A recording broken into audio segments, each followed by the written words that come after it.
Scott, President Obama's demeanor reflected a commander-in-chief torn by the demands of living up to his own red-line rhetoric about Syria's use of chemical weapons and the inherent risks of launching even a limited military strike into a volatile region with few allies at his side and without the approval of Congress or the United Nations. During a meeting with Baltic leaders, Mr. Obama said if war comes, it won't last long. We're not considering any open-ended commitment. We're not considering any boots-on-the-ground approach.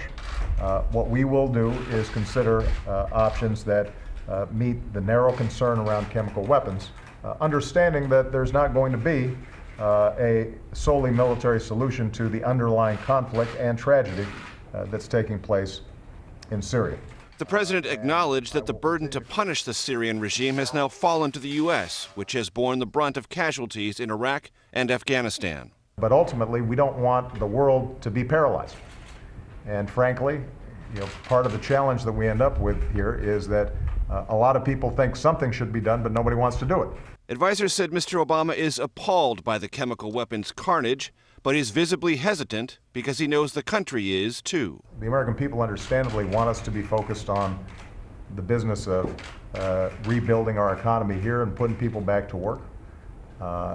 And I assure you, nobody ends up being more war-weary than me. Those closest to the president concede he does not look or sound as passionate as Secretary of State Kerry, but one of those top advisors told us, Scott, the president is not reluctant to act, adding, and I quote, "There is no daylight with Kerry. The president hired that guy and told him what to say." Major, when the president says that the gas attack in Syria is a threat to the national security of the United States, what did he mean by that? Well, first of all, Scott, he does not mean that there is intelligence or even a sense that there is any intention on the Syrian government to attack the United States with chemical weapons. It's a much broader definition, that if an international prohibition against the use of chemical weapons isn't enforced, that could mean they would be used elsewhere, either in Syria or in the other region.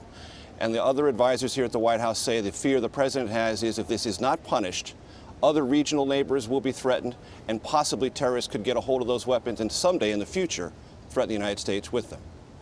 Major Garrett at the White House for us.